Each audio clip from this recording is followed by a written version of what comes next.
you doing, ladies and gentlemen, and welcome to the Say Report.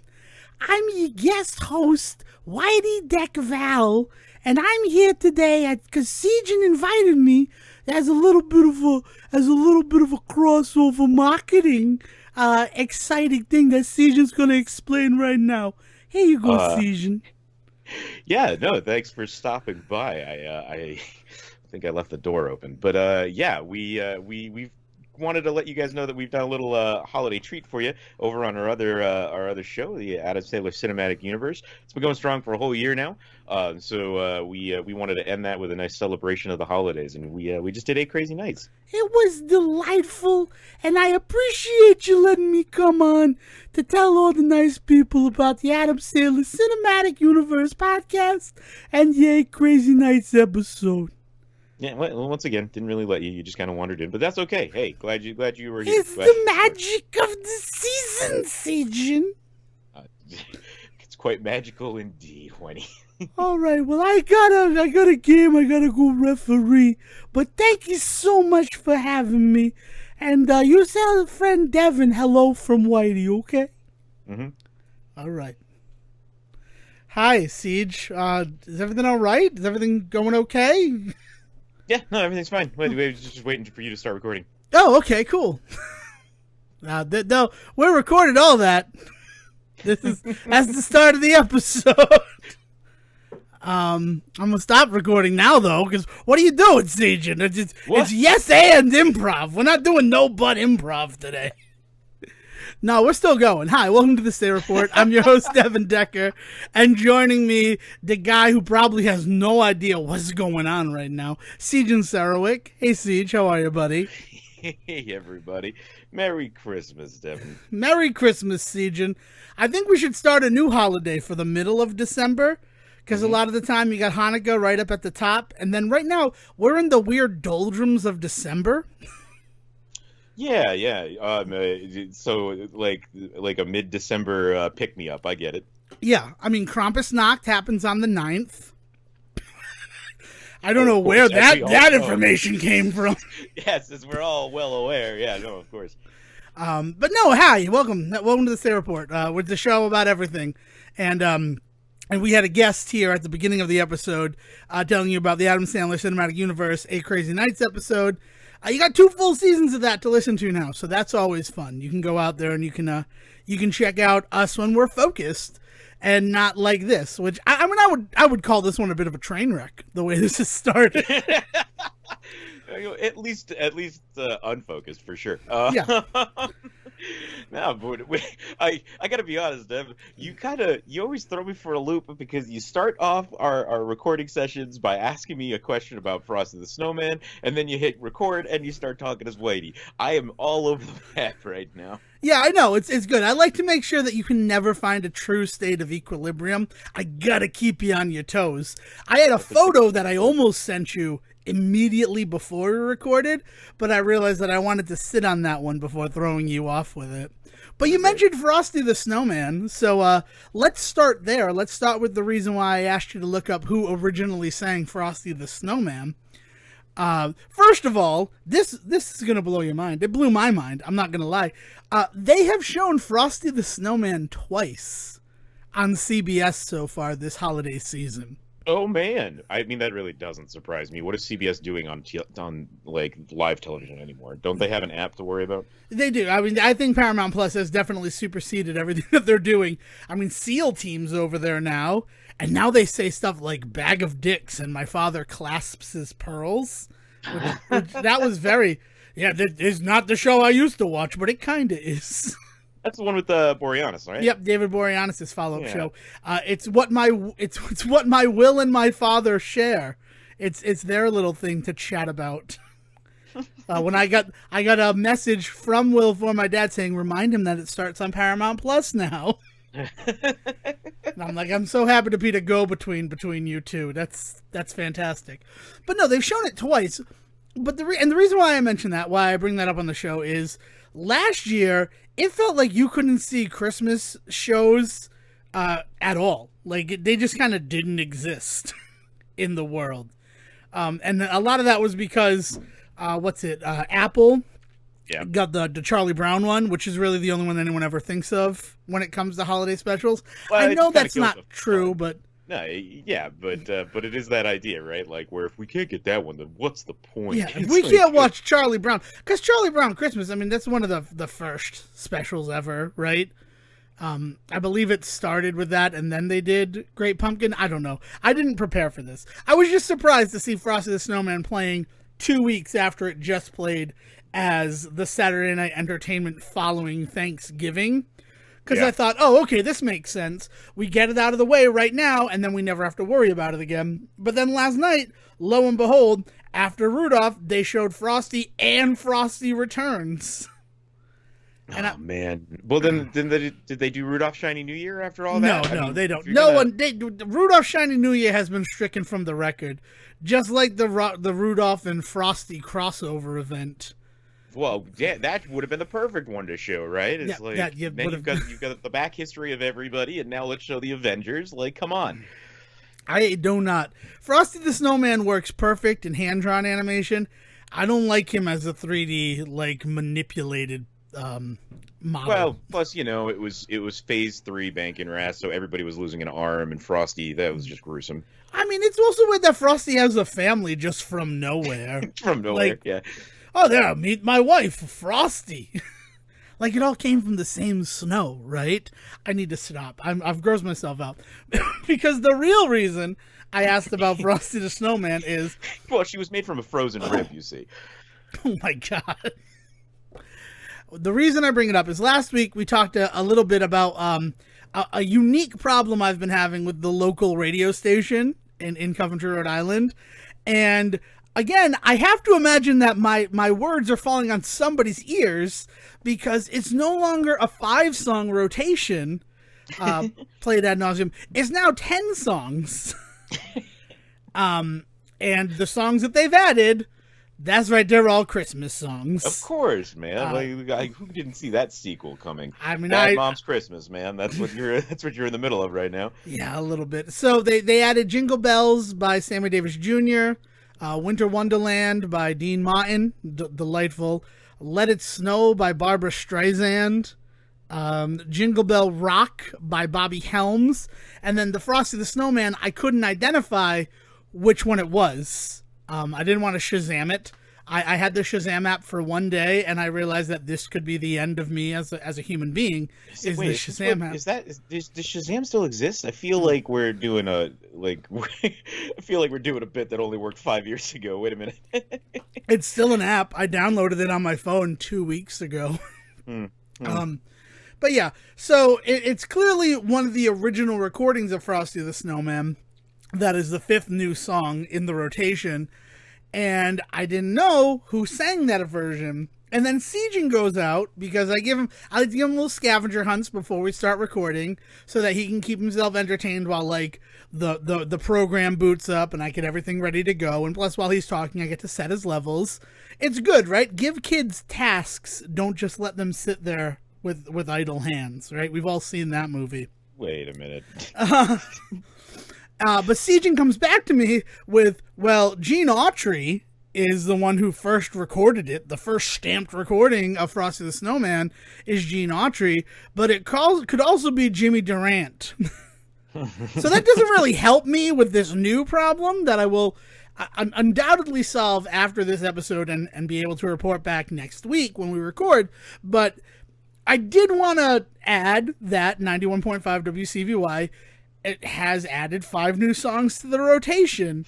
And like this like mini mea culpa, because like we did give you crap for having only 5 songs, and you know what? You came back with 100% more.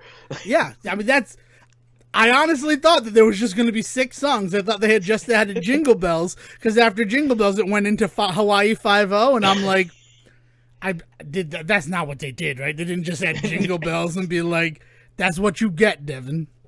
But yeah, so that's just that catch up, and then we get to talk about Christmas a little bit. So, Siegen, what are you up to? What have you been up to? What do you want to talk about this week on the Stay Report? Well, I offhandedly mentioned Bad Moms Christmas because that was on the docket this weekend. It's the as our Christmas watch.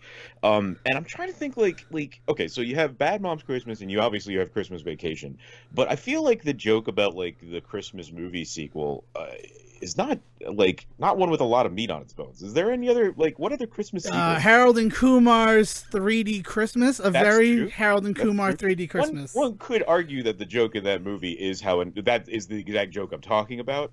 And so, in a weird way, I guess this is kind of like a Shaun of the Dead style conversation of just like, is it parody or is it just another one to throw on the pile? But I feel like that is the point of Harold and Kumar Save Christmas, is to do the holiday sequel that we all know and love. But again, I point to the fact that I can really only think of one or two of them, and they are very far apart. And one of them I would not even consider that popular. I mean, which one is the one that you don't consider that popular? Christmas Vacation? I know I've never seen it. Oh, yeah, of course. No, I mean, so as someone that has definitely seen Bad Moms Christmas way more times than I've seen Bad Moms, I still would probably not be surprised if I mentioned Bad Moms Christmas and somebody was like, what? Like, what is this? Mila Kunis and Kristen Bell in a movie together with Catherine Hunt? What is happening? What about Daddy's Home 2? Is the first Daddy's Home a Christmas movie? I think it might have been. Like, isn't that why? Yeah, I think that's why Dusty is coming to visit, is for Christmas. But it doesn't feel like a Christmas movie the way that Daddy's Home 2 is very much a Christmas sequel. Okay. To the point that I'm still waiting for Hollywood to get its head out of its ass and release the dual sequel to Bad Moms Christmas and Daddy's Home 2, where Christine Baranski meets John Lithgow in Vegas, because the two movies end with the older generation of parents heading off to Vegas. Yeah, man, for the inevitable third ones where they play grandpa's home or whatever. I mean, I don't know what you do. Right? Daddy's home with a bad mom. Yeah, or something like that. It's just that crossover. It's sitting right there, and they should do it. Technically, Ghostbusters 3. Don't do that. Scrooge would technically be Ghostbusters 2. Yeah, because it's 88. Yeah. No, I'm just like those are newer movies too. That's the other thing, right? Is like the Daddy's Home and Bad Moms is within the last 10 years. Like, is there any besides Christmas Vacation, which I will admit does exist? I can't ignore that. But like, is there any other major Christmas sequel to a franchise? I feel like, well, I mean, Home Alone, but that's a Home Alone franchise. That's a Christmas franchise. Also a Christmas movie. No, I mean a movie that is clearly not Christmas in the first movie, and then they make it Christmas for the second one just to have a plot excuse for things to happen. So I can't help but feel like you have an answer for this, and I'm just dragging it. You really don't. I legitimately do not. I was watching Bad Moms Christmas and thinking, oh, that old trope of doing the sequel Christmas so that you can like bring in those people that didn't quite like the first one, but they'll put up with it enough for a Christmas movie. And then I realized I was talking to my ass, because I started to try and think of other movies that did that, and like I couldn't. I honestly could not. I didn't even think about Daddy's Home, but I think part of that is because I'll have to go back and look at the plot for Daddy's Home, because I don't really care that much. But the idea being that I think that might have been a Christmas movie to begin with. So again, that doesn't quite fit the bill. Yeah, I mean, I guess it feels the difference being between Daddy's. I guess I should definitely note that one. Well, and it's the 10-year anniversary of a very Harold and Kumar 3D Christmas, so like celebrate that one, folks. We have to celebrate that movie. And maybe Caesar and I are going to be talking after the show about what that might mean. So if anybody knows, I guess, of any other Christmas sequels to movies that had nothing to do with Christmas the first time around, like I'm on board for more of them. Just send them my way. I mean, Christmas Vacation is an interesting one. First of all, I like that you were just going to let me sit there in the world where I've never seen that movie, despite you and I having watched that movie together at least 3 times. Including Cousin Eddie's weird ass. Yeah, we watched the sequel to that, right? Yeah. No, I was gonna let you sit in it because of all the shit about Yes and at the beginning of the episode. Don't give me that. I know. Well, the improv portion of the episode was over. I forgot the improv light. The improv light is not on. Yeah. But Christmas Vacation is interesting because European Vacation is friggin' garbage. I'm sorry. I know I quote it every time I'm in a Rotary. I know. I was going to say, it's like our quote every time we go through a Rotary. Every time we're in a Rotary. Look, kids, Parliament. Big Ben. And sometimes we've gone through a Rotary multiple times just to reference European Vacation. However, the fact of the matter is, Christmas Vacation is Christmas Vacation, in order to try to like bring people back after they were alienated by European Vacation. Yeah. So it doesn't necessarily have to be the second sequel in a series that's like resting on the laurels of the Christmas season. Right. It doesn't. I just any sequel in a series that really kind of just decides like, hey, you know what'd be fun this time around? Christmas. Because as I said, like it seems to be like a joke to the point where we've seen movies now doing it to be ironic, but like they're being ironic without any like reference to like point to, which is weird. So, yeah, man. But that was the big movie watching as far as stuff goes. Also, I don't know if I've mentioned that I've been doing some Spider-Mans. I've been doing this for a couple of weeks because I want to make sure that I'm as caught up as I can be before the new one comes out. So I've also watched Spider-Man 1 and 2 since we started this endeavor. Nice. Congratulations. I don't know how to feel about the fact that you've watched Spider-Man's 1 and 2, but not Spider-Man 3. Well, we're here it is. We're watching them in order, and I'm sitting here wondering, do we watch 3 or do we just go to Amazing Spider-Man? I think you watch 3. I think you have to. I think I'm going to watch 3. I bet Sandman shows up in No Way Home. Okay, you don't watch previews. So anyway, no, I don't watch previews, and I don't want to have it ruined for me. No, I know, I'm not. That's why I moved on, Dev. But I do know I don't watch previews, but I do know that the Harry Osborn from the Amazing Spider-Man movies looks to be the one that is showing up in No Way Home. Interesting. So weird. I don't know. I'm freaking out about No Way Home. Is the no uncertain terms about it, because in terms of numbers are rising again in Rhode Island, which I was not ready for the fourth surge of COVID at all. I really thought we were kind of past it and had learned our lessons. So I mean, I want to see No Way Home. I don't want it spoiled for me, and yet here we are. Sorry, I'm so sorry. I don't have. There's no joke there, right? Yeah, this is releasing the Monday before No Way Home releases, and I would so much like to talk about it that on the episode that's going to release the week after. But I don't know if I'm going to be able to see it. I don't know how I can figure out a way to do it, and I'm not happy about that. Yeah, we're in a little bit of a better place out here for a couple of reasons. Places are still requiring masks if you go to the right theaters. They're also doing the spacing out, and on top of that, numbers out here as far as vaccinations and boosters go is decent enough. I mean, none of it. 100% is the only thing that I would call good, right? In both directions, 100% and no cases is the only thing that I would ever say is doing well. But we're doing better than a lot of other places, and honestly better than Utah a year ago. So I mean, I am pretty encouraged that I'd be okay going out as long as I behave myself, mask on and all that. Right. I mean, and that's the thing. I can always take care of myself, and I would make sure that I have a mask on. I had a mask on for the full viewing of Eternals.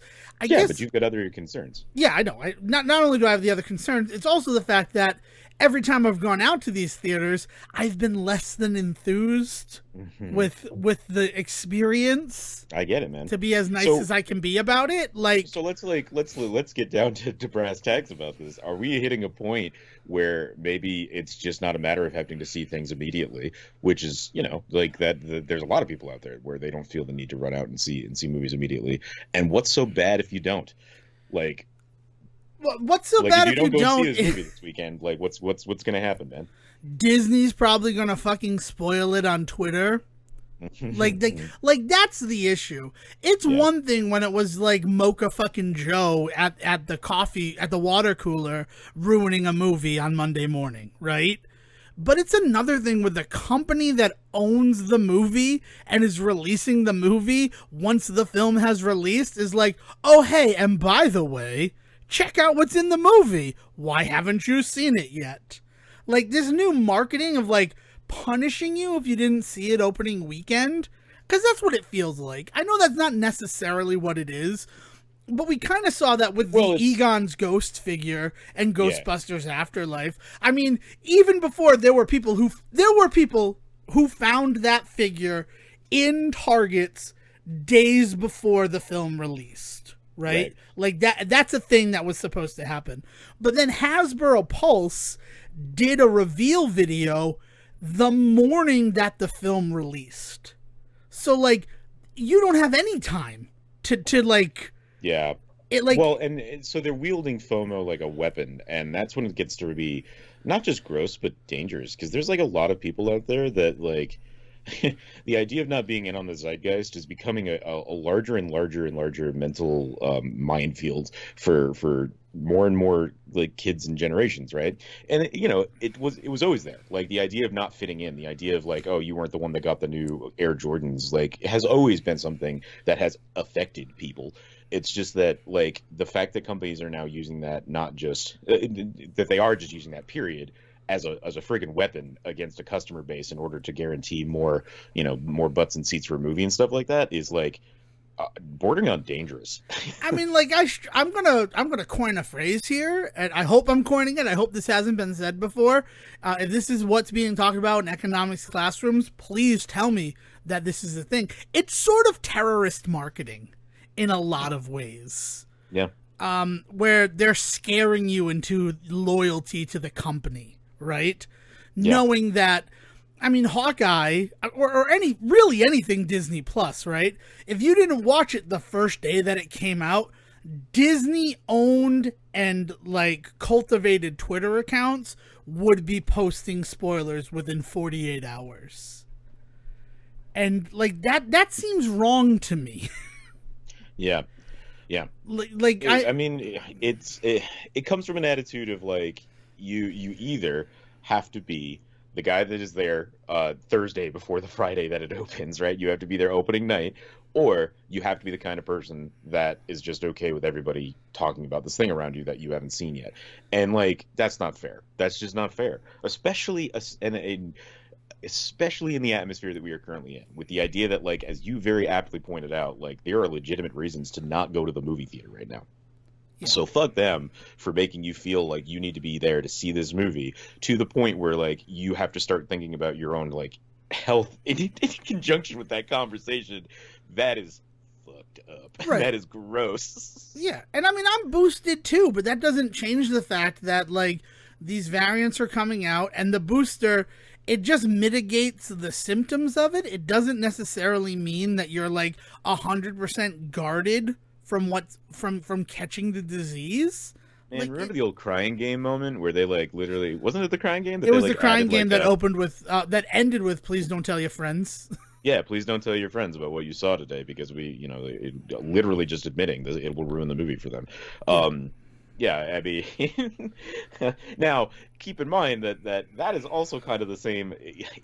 It's the same tactic, just redressed, and it feels grosser now, maybe because I'm living in it. But like the "don't tell your friends" thing, all that did was lead to everybody talking about it, right? And it's the same bit that we saw way back in the 1940s or 50s. One of the really weird, it might have been Reefer Madness or something, where they were just like they open up with a guy in front of a curtain saying all of these things about how the movie you're about to see is dangerous, don't watch it, don't tell anybody about it, don't let your kids see it, and all this shit. And all it did was push it on a bunch of people. Now Reefer Madness, for anybody that doesn't know, is propaganda against marijuana in the 1950s, and it is insane propaganda. Like the levels at which they talk about the dangers of marijuana in that movie are literally written about today by scholars as like what not to do when you're trying to, right? And so that led to a bunch of people seeing that movie, which they knew it would, which is why it was there, which is what leads to tactics like with the crying game, the "don't tell your friends" stuff, which does eventually lead to this. It's just the other side of that coin. It's that idea of like, it's no longer on you to not tell your friends. It's now on your friends to get their friggin' act together. And it's just like, screw you, man. Like it's just gotten meaner. It's gotten more pointed as the years have gone by, I guess. Well, it reflects society, because as a society, we've kind of gotten meaner, right? Yeah. Right. And it's far more effective to be like, your friend's the idiot for not seeing the movie 4 times this weekend. Right. So you should punish them. You should make them feel bad. You should ruin the movie for them. No, I don't think I should. I don't think that's right. And I mean, I say that, like, we do a podcast, but I think that we try to give people enough heads up when we're going to spoil something. Like, we don't just, I don't ever want to be the person who ruins something for somebody else. Well, Which for is sure, and there's something to be said about the fact that in giving a spoiler alert on a podcast, like we trust in you, the listener, the ability to press stop if you want to. That's not always the case on social media. That's not always the case with Mocha Joe, the delivery man. I'm assuming from the coffee no, shop we just call him downstairs. Mocha Joe because he drinks so much coffee he smells like coffee. And it's doubly upsetting because I'm going to the water cooler because I don't want to have a constant caffeine need. So why is Mocha Joe at the water cooler and not over by the coffee pot? So that he can talk about all of the movies he saw all weekend and very loudly for everyone to hear. Yeah, but like you don't always have the ability to tune out this stuff in other forms like you do here. So like part of it is I don't know, maybe I'm being maybe it's like a rule for thee and not for me type situation here. But like the idea being that this is what we do here. You know what you're kind of getting into when you get here. But on top of that, we also try to make it a point to catch ourselves and say like, hey, by the way, we're about to do something. So like just keep in mind. We're not saying so spoiler alert, Batman's parents are dead. Right? You don't have to rush for the pause button. We're saying Sometimes spoiler I alert. apologize for that. Well, I mean, that's sieging if it's anything. But I try to say spoiler alert. We're going to give you 30 seconds to stop the podcast. Like, I have a counter. I can make sure that people have enough time to find the pause button or make peace with themselves that these two jamokes are about to talk about the thing I might be interested in. Mm-hmm. But the other thing is talking about spoilers and that whole thing is it a spoiler to talk about something that happens in a trailer? Like, should there be any responsibility to not discuss something that the own marketing team is like, well, we need to show this to people, otherwise they'll never see a Spider-Man movie? I mean, like, I think the part of the problem is that we focus so much on spoilers. We focus on the information that is spoiled and whether or not we consider it to be important enough to not spoil, right? Right. But that's not actually the math you need to do. You need to think of what somebody else might think, and that's impossible to do. So you have to come from the standpoint of don't talk about it, because you have to. It's safer to assume don't talk about anything and you won't ruin anything for anybody, as opposed to I deem this not worth it. So I'm going to talk about it because I deem it not worth holding on to. And somebody else might not feel that same way. So you're better off just not talking about it. Now, that's no fun, right? Like, you do want to talk to each other about things, but like, you check in, you give each other spoiler alerts. Life needs spoiler alerts now, apparently, but here we are. I mean, I don't know, but it's I think I'm glad that you brought this up, and I'm really happy that it just sort of naturally came up, because last night as I was drifting off to bed, I saw a post on Twitter about someone saying that I'm going to a 35mm print of Licorice Pizza, and then I'm also like might check out an early screening of The Matrix, and like movies are back. Movies are back was the message of the tweet that I saw. Yeah, and I'm not ready for movies to be back, and I'm somebody who was at the movies all the time. And I recently had to reconcile that fact because it feels like there's a lot more football going on in my house this year, right? Now, again, football was sort of weird last year anyway, right? With how they could play it and all that. But also, the reason why I feel like there's more football is because usually on Thursday nights, I would be at the movie theater.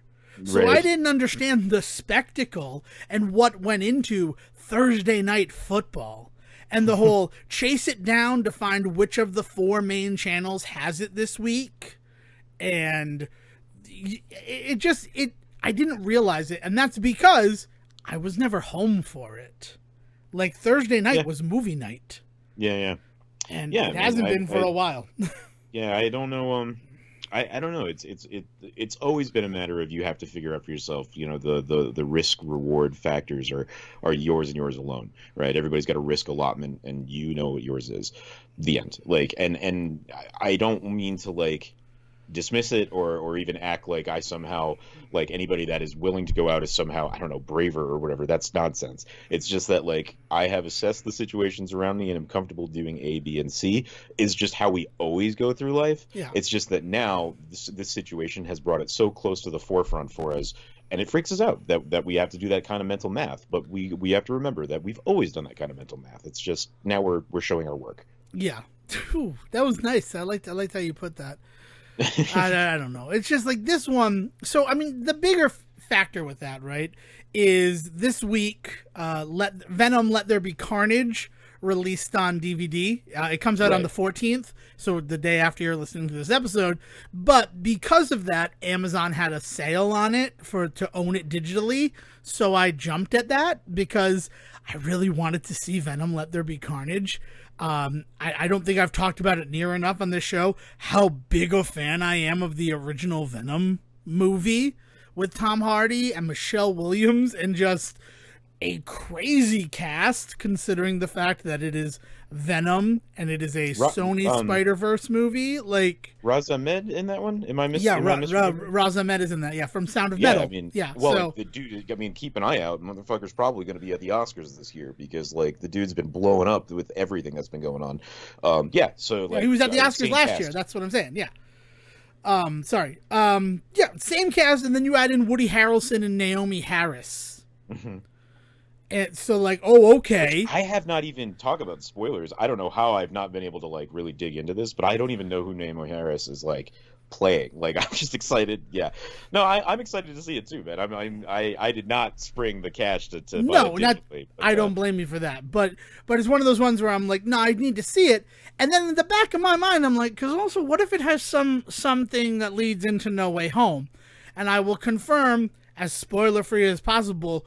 Oh, we're definitely going to lead into No Way Home in some way, shape, or form.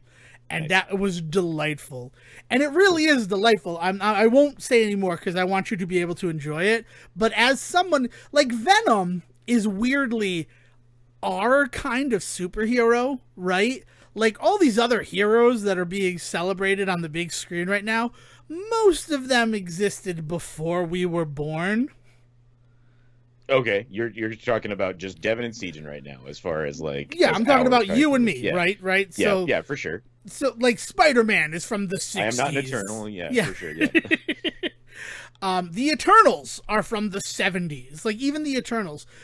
So, like, I think the most recent character that we're seeing in something is someone like Kate Bishop, who was invented in 2006 with the Young Avengers. Yeah. Maybe even 2005. I'm trying to remember when I was buying and reading that comic. And I know it was in the wake of Disassembled. So, it's like sometime in that. But then she also didn't come along to like issue 9 of that series. Maybe issue 7. I feel like she got her costume in 9. I'm going out a lot. But Venom is one of those characters that like I've kind of watched grow as a character along with my life. Yeah, for sure. The kind of character he was in the early 90s with like the TV show kind of really evolving him, right? And like watching him change through that and then change through the comics and then eventually now these movies.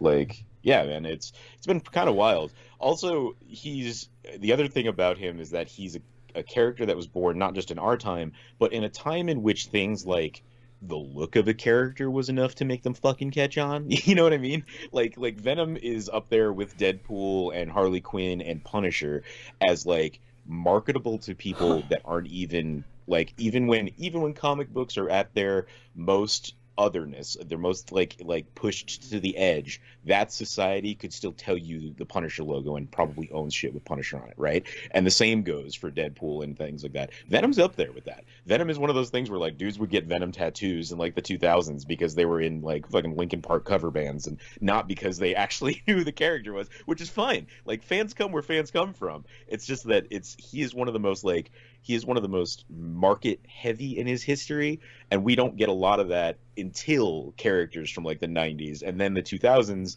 puts a really nice spin on that because you're still being marketed to. But a character like Kate Bishop, the reason that she lands as well as she does is also because it's Tumblr time, right? And things like that. Like there's a whole spin on the ways in which marketing became like not like a corporation telling you should like this thing, but you know, your friendly neighborhood business owner who happens to be a subsidiary of the company is telling you should love this character. Exactly, unfortunately. But it's more the fact that, like, the stuff that they choose to pick up, like that first Venom movie, right? Which I believe is 2017 at this point, right? So spoilers for a 4-year-old movie, but just that, like, them scooping up the Life Foundation and those symbiotes to be part of the movie in a Venom origin story is very interesting. Making a Venom story without Spider-Man is a very interesting thing. The fact that Michelle Williams is playing Anne Wiring, which is like, that's so deep into Venom lore before she shows up, and then what she represents for the series, like, it's good. It's really good stuff. And that same love, care, and attention to detail is carried forward into Let There Be Carnage. And that, I honestly couldn't believe it. Just is there an unrated cut of that yet? As far as I know, no. Okay. I don't know if there will be one, honestly, because it's one of those rated ones R. where It's not a PG-13, and then we'll do an R. They knew what they were marketing for, and that made me very happy. Okay, cool. I had heard that they had dropped it down to a PG-13. That's why I was curious about the unrated cut, because I was like, can we get that stuff they took out? Maybe I'm wrong, but I do remember looking it up and being like, oh, rated R? That it should be. That's what a Venom movie should be. So that was part of the issue, is that they had said they were going to go R with it when they first announced they were doing it, and then no, it's PG-13. It is? Damn. Yeah, and so they had cut it back to be PG-13, and it pissed a bunch of people off. But it had been kind of lost in the news cycle of everything going on with, like, COVID and whether we're back, we're not back, we're back, we're not back, that kind of stuff. Yeah. So I'm curious if they ever do put the R-rated cut back out, because by all accounts that did exist. This is not like a Snyder cut thing of, like, I didn't get to film half my movie. Like, literally, this was the movie that was going to go out to market, and at the last second somebody stepped in and was like, we'd prefer it be the PG-13 the first one was. It's like, god damn it. Like, and that sucks. Those kinds of cuts suck. That upsets me. Like, now knowing that, I feel kind of cheated.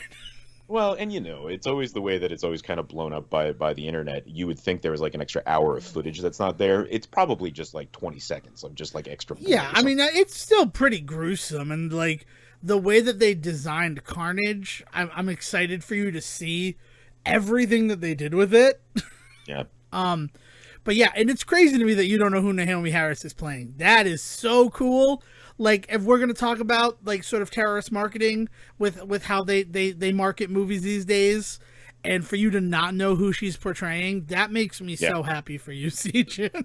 Yeah, it's one of those rare instances of I wasn't even trying to avoid it. I just, to this point, have seen her on posters and seen her in, like, shots in like Entertainment Weekly, but no idea, like, what character she is. So I'm very excited to watch it.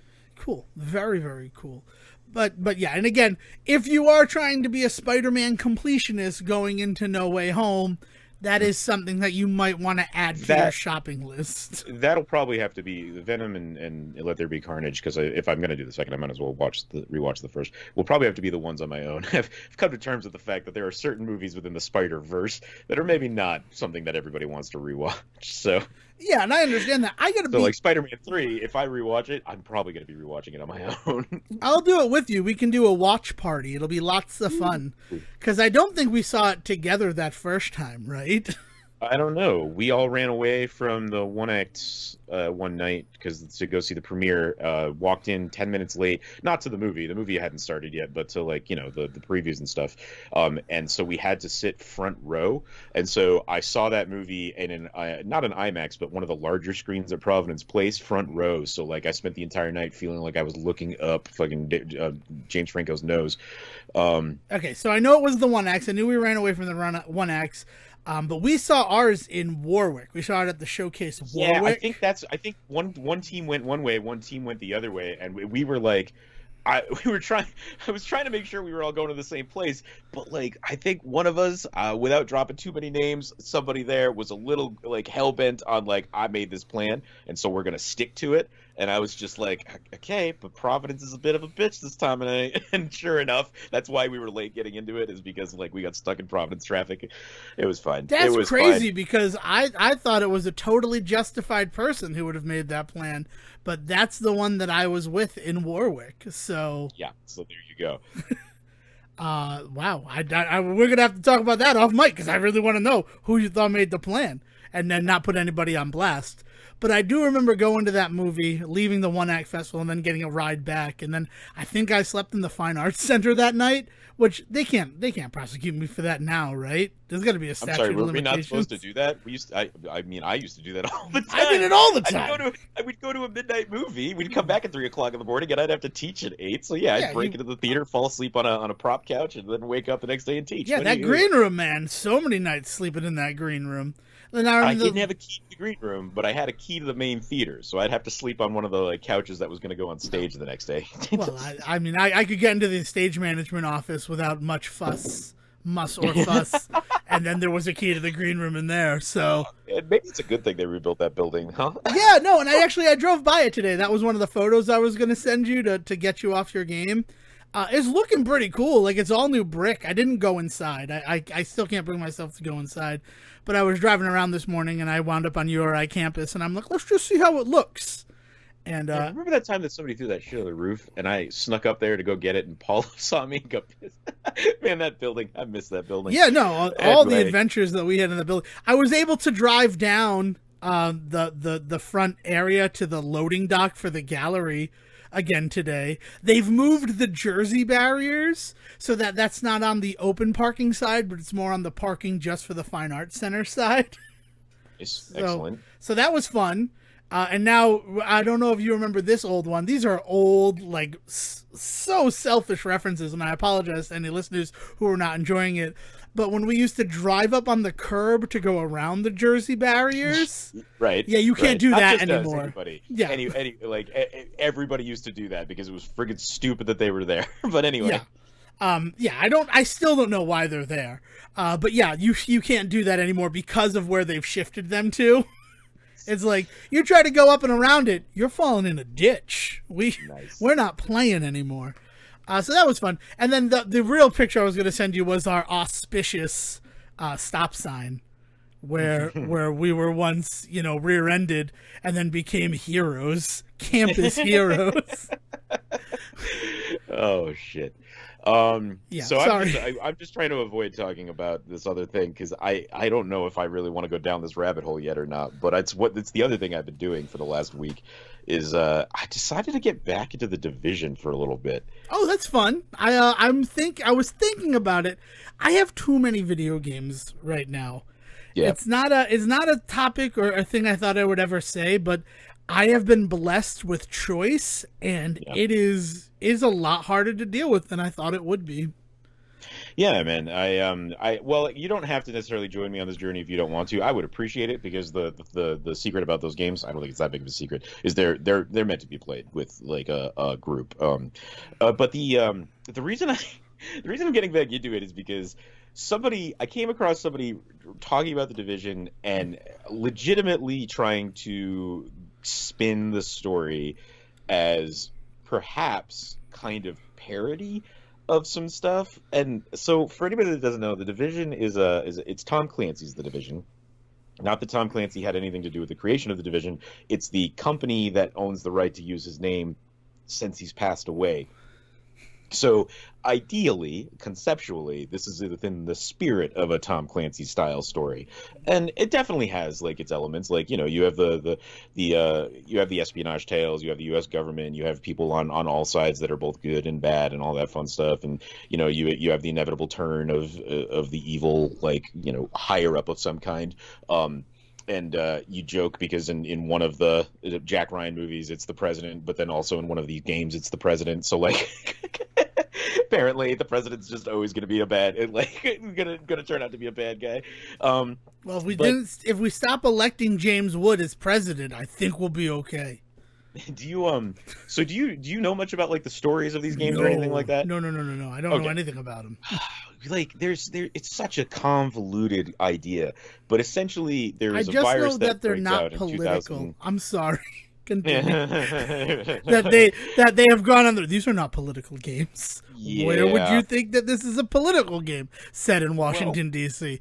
Right. Sorry, continue. No, because that's part of what started this whole this thing about talking about it, right? Is this argument about the idea that they are super hyper political in the ways in which they portray certain factions of this country, and like so the main story is that in 2015 there's like a viral outbreak. Basically somebody dumps a bunch of disease on like cash money, and it goes around, and they call it the dollar flu in universe, and it's the stupidest name ever. Cash flu would even be better than, because it's not just dollars, because that you could say that there's like e-currency that dollars equate to, right? It is specifically paper cash is what is spreading the virus around, and essentially it just shuts the whole country down. So a major disease hits major parts of the country, they go into lockdown, and then certain factions within the government with too much power decide to use those lockdowns as an excuse to maybe kind of put some authoritarian policies in place that they've always wanted but didn't have the excuse to. And then you come to find out that maybe the government had something to do with the release of the disease, and also on top of that, then like a group of militia people, many groups of militia people, and this is getting more into the second game, start to attack Washington, D.C., and it is up to you as a member of Homeland Security Division, this is something, blah, blah, blah, the division. You are activated, a normal member of the public, to come and protect, like, Washington, D.C. from these militia groups. Like, stop me if you've heard this one before. Like, there's some weird shit that goes on in these games. Now, to their credit, the first game came out long before we had any idea of a COVID-19. But the second one came out, and like subsequent releases have come about and things like that over the last 3 or 4 years. So again, games take a long time to develop, so I'm not saying that they like based it on this stuff, but it's that weird Tom Clancy effect, and I think we've talked about this before, where he gets just enough right, and it's just enough far in the future or in the past that like it becomes really kind of dangerous. It feels a little sticky. like so anyway, a lot of people have pointed out that there's maybe some shit in these games that needs to at least be kind of addressed, whether or not we should be playing as this type of character. What are you saying about these militia groups? Clearly they are not good people, because like we watch them killing civilians in the street, and then it's your job to stop them, right? And that whole thing. So like, are they saying that these militia groups are the enemy? And if so, that puts you on one side of an ideology, versus the idea that like you also are talking about the idea of the government assisted putting a disease out in order to give us the ability to put policies in place in order to run this country as a more fascist regime. Like suddenly, like you seem like you're on the other side of that conversation. So what the fuck is going on, right? And it's been an interesting conversation outside of the games, but finally seeing somebody try and talk about this as possible parody of things, it's like it makes the games easier to kind of parse if you think about it that way, but there's no way that that's the intention of every person working on these games, right? It's that realization that games are made by large groups of people and certain things are done and said, but it's also blown out even further than just the Division. It is this idea that it is a game that is a first-person, third-person shooter, because you do get to see your character, but it's an over-the-shoulder third-person shooter where you play massive multiplayer online with your friends, and you go around and you build up guns and weapons, you get military gear, you use military speak, all of the moves in it are military tactics and things like that. So it is a military power fantasy too, right? So is it also a parody of those because of the ways in which the story is then used to kind of really throw all of that for a loop? Because, spoiler alert for both of these games, at the end of both of them, you as the character are put into a position where you might actually be like able to join up with the bad guys. So the first one ends with the realization that the guy that's been leading the Division the whole time, one of the big leaders of the Division, your boss, has actually been working with the bad guys the whole time. And he has this whole thing, he's gone crazy, he talks about how he wants to, the government was the one that released this, so we should take over the government, that sort of speak, right? Mm-hmm. So at the end of it, literally ends on like a fade to black of him being like, do you want to help me? Do you want to join me as I turn this into this next step of the disease? And you don't really, as far as I remember, it's been a while since I played the first one, you don't really get an answer to that. That's just kind of how the story ends. Really cool like moment where you realize like, oh shit, like he's kind of right, but also like his tactics are wrong, but would I join him in this situation? I don't know, blah blah blah. 2 starts off and it seems pretty clear what your character decided to do, because that next step of the disease stuff is what you're then tackling in 2. So it seems like your character at the end of the first game does just join up with the bad guy. And then this one kind of ends the same way. And so, like, going with what the story has been, if there is a Division 3, like, do we realize that our characters from these last games have just been like falling into these patterns? So is that just kind of a commentary on you as like this military power fantasy that you build this character up, you make him this savior of this area, and then you turn him into the next dictator of that area? It's like kind of a really weird like way to play those games. It's just very wild. So I was like, I gotta get back into this. I gotta play them again. Because on top of all of that, they play really well. Like, I'm not gonna lie. I'm not a huge like military like shoot 'em up style game. Like, that's not my jam. But these games have such a great feel, especially when you get a team of 3 or 4 people together to play, and you're talking to one another, you're making plans, you're taking like one step at a time to get through missions. You're not just like running in. I'm the kind of guy where if you give me the ability to tank into a situation, I'm going to take full advantage of that, and I will always tank. And it pisses people off. And if I play online with strangers and things like that, they don't love having a guy that in the terminology draws aggro all the time, right? I Because love it can it. definitely Just for the record, I feel like I haven't spoken in a while, but also I'm also gonna say we've been doing some Avengers multiplayer, and Siege and pulling aggro is so helpful because I play characters who are like arranged, so if they're focused on the Hulk, I can just stand away and shoot them. Go exactly. Yeah. No. And Avengers, and that's a perfect counter example. Is Avengers is built that way, and the Hulk specifically is built to take a lot of heat, so that he can do that sort of thing. My problem is that I will do that if I'm given the ability to without the Hulk. Without the Hulk, right? Yeah. So this is one of the few games where it feels so good and does such a good job teaching you how to play differently than that I don't become that. I am when I first start, because you kind of have to be in order to build up gear. You're gonna die, so you might as well just do it and get the good gear, right? But once you get into the good gear cycle and you start doing the whole thing about like, okay, now I've got these abilities unlocked and the ability to switch between this, I'm going to do that. Like, I don't want to play that way. So this game hits me kind of different than any other game like this, because most of the time these games will allow you to just kind of run in and just shoot everybody, and the story will just deal with it. Like Call of Duty, and they don't really punish you. Like Battlefield doesn't really punish you for playing that way in the way that this game will punish you if you keep playing that way. At some point, you're not going to be allowed to move forward if you keep just running into every room and trying to shoot everybody. It's just not going to work.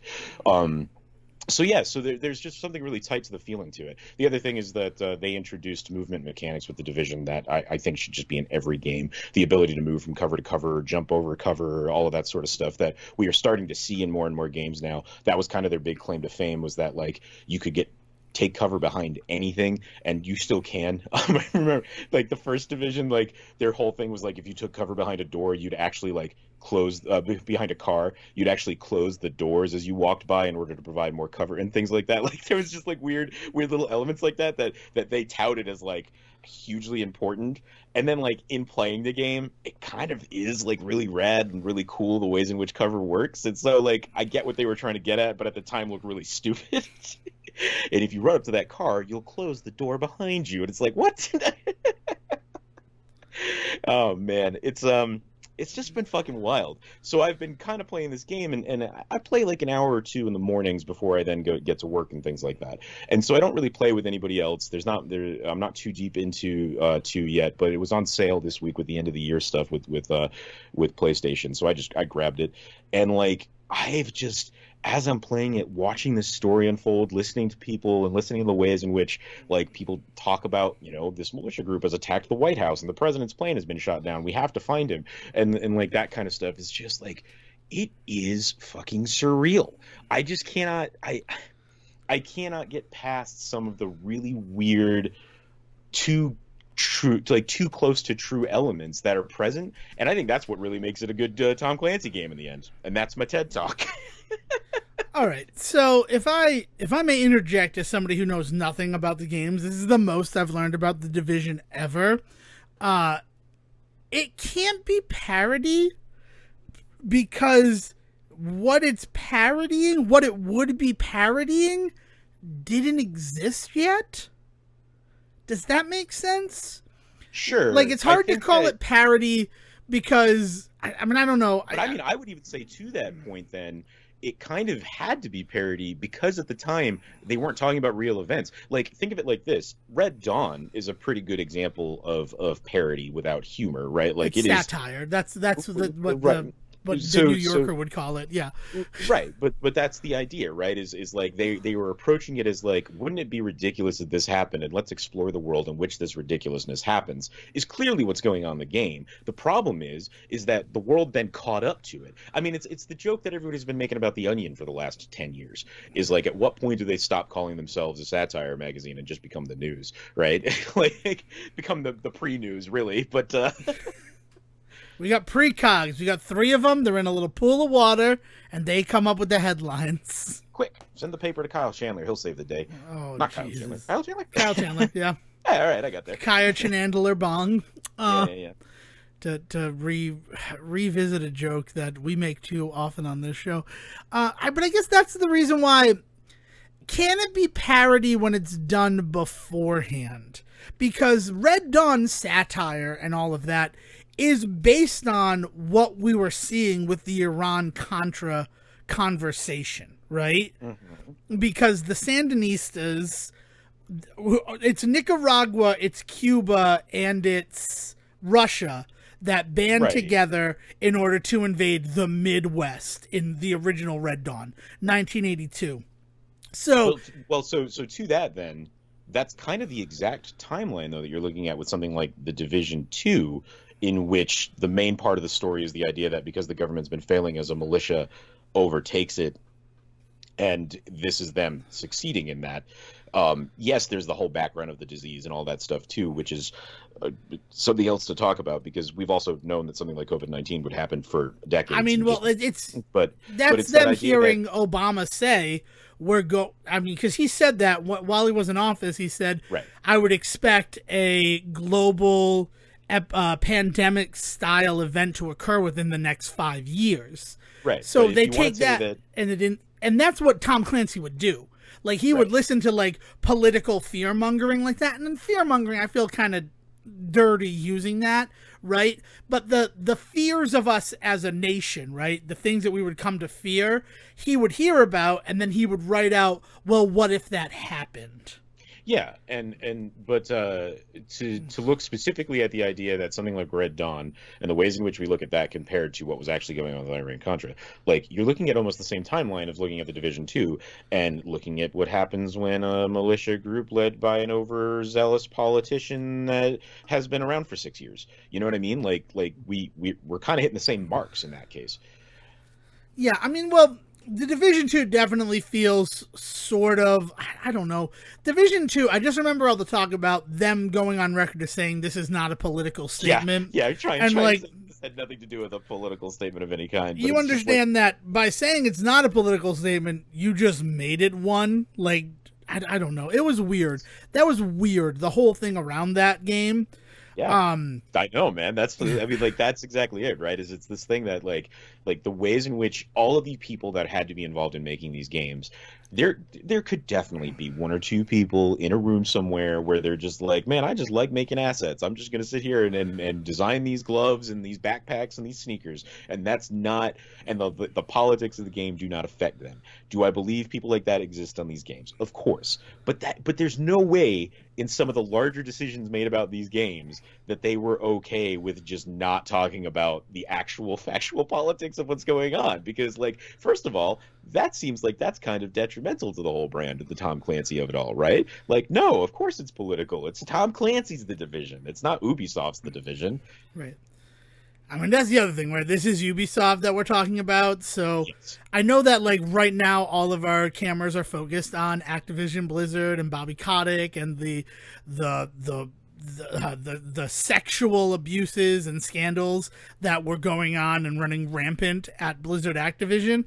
But all that same stuff is going on at Ubisoft, and they have just as much fact, but that's all been kind of forgotten, right? Like, I don't really play Ubisoft games, I'm going to say that.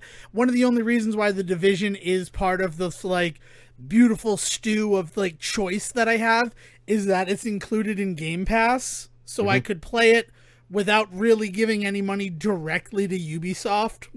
And it's one of those things that I'm interested in. I can admit that, like, the talk about it, especially with everything that you've just brought to me about what this game is saying and trying to be, oh my god, just oh my god. But yeah, I mean, I was like, I have to dip my toe back in at the very least. But now, like, I am probably gonna play it for a bit because it is a good game and it does get me. So like, I'm not gonna sit here and act like I'm too good to play it for whatever reason. So I may be in this one for a bit. But that's what I mean is I've been going down this weird rabbit hole because you play this game and you can't not think about all of this shit at the same time. And like, that's okay to me. Some people, when they say they don't want politics in their game, I think this is exactly what they're talking about. So whether or not Ubisoft intended it, politics are in your game, bro, because there's no way I can play this game and not think of them. And this is what people are complaining about when they say there's too much of this shit going around. Do I agree with them? Not at all. But this is an example of what they would point to in those situations. okay, so I have to ask a question, right? This Yeah. seems weird because one of the big things about Division 2, if I'm hearing you correctly, you correct me if I'm wrong, is a militia coming along to overthrow the government, right? Like that's part of it. Hmm. Okay. That is part of it, yes. So the government at the time is the Trump White House. So at the time that it releases, is it sort of supposed to be like the West Wing fantasy of it all, where George W. Bush wins, so then Aaron Sorkin creates a show where what if everything that's going on now, but it was a Democrat in office? And it's wish fulfillment in a way with the West Wing, right? Where like this is what it could have been like if liberals were still in charge during the Bush era. I think the cop-out answer to your question is that it can be, which is the whole conversation that's going on around the game, right? Yeah. Anything that's not about the game itself, like these conversations of what the hell are they trying to say in this game, are these kinds of back and forths where somebody's like, well, I understand it to be anti-Trump, well, I understand it to be pro-Trump, is like, that's the whole thing, is nobody can like if it is trying to be political, if let's just say that everything that they've said is utter crap and everything I've said is dead on, and it is trying to be a political game, then you have to criticize it for being just a fucking mess and not having a clear political message. Like if they are attempting to make a political statement of some kind, I'll be fucked if I can tell you what it is after like doing a bunch of reading about it and now playing it for a week. And also like I had 100 hours in the first division when that one came out. I had like a dedicated group to that game, and we would get together on a regular basis, like literally bring PlayStations to each other's houses and almost like LAN party style, like hang out and play the Division. So like I was super into that one too. But like the games are really bad at conveying their story. The ways in which story is conveyed in both of the games is super convoluted. Not only are there cutscenes, but you also have to do like a bunch of collectibles and shit to figure out what's really going on. Also, you have to get into all the DLCs. Also on the DLCs, you have to like be good at them, which is not the case for me in a lot of places. So like they're also not good at that. So if that is the real point in all of it, so part of me wonders if them saying it's not a political game is them covering their asses because they didn't want to have to then explain what the hell they were doing. It's the producers, right? We made a political game so bad that we don't have to worry about talking about the politics. No, actually, what I think we've just done, right? And I'm not trying to pat us on the back. I'm not trying to toot our own horn, but I think in this discussion we have proved, like we proved that the Division is not a political game because it doesn't take a stance for one or the other, right? If they no, let me talk. Let me finish it out. Let me ride this train to the station. I'm gonna let you finish, but. No, and I'd love for you to interrupt me, Kanye Siege. But let's get to the point where I at least have my idea out there. If they had said something decrying Republican politics, like made a character who was very much a Trump XB, or had people say, these goddamn Republicans, right? Or something like that, right? That would be them in-game taking the stance that we are Democrats and this is what we believe, right? The very fact that they did not do that allows us to have that discussion about something like Division 2, where, okay, while Trump's in power and this whole we should overthrow this corrupt government factor of Division 2, right? The Democrats are the militia group, and it is an anti-Trump game. But now, after Trump, while Joe Biden is in office, we can look at that militia, and it is those pro-Trump supporters with something like the January 6th insursion into the Capitol building, right? So, like, because they didn't hang it on any one sort of belief, anti or pro something, it, due to the very nature of politics, right? Like, that's the other thing that we have to do, is while the Republicans are in office, they're the good guys, they're the ones writing history, right? And then once it's Democrats in office, they're the good guys, and they're the ones who are writing history about from their perspective. So the fact that the transition of power in this country can make the Division 2, a game that seems anti-Trump, now seem pro-Trump, really talks about its political ambiguity. Political ambiguity does not mean an absence of politics, though. That's True, the important that's part. right. Like, that's the important part. Is there's a contingency of people out there that don't want politics in their game, and the reason we make fun of them, and we do forcibly, because there's no such thing. There's no way to do it, to make a statement. It's like, just because like Dr. Seuss does the bread butter wars, right? Like just because there's no specific political thing that is called out in that, and there's no true answer to the end of that, doesn't mean that that's not a poem about politics. It is most obviously a poem about politics, but like it doesn't have to answer a question. It doesn't have to pick a side in order to be political. Quite the opposite. I think the introduction of discussion is the most political thing that a story, like a creative project, can endeavor to do, right? Like it's dangerous to say yes to this, no to that. Instead, like, ask the questions, and like it's just everything that you said about why you think it's not a political thing.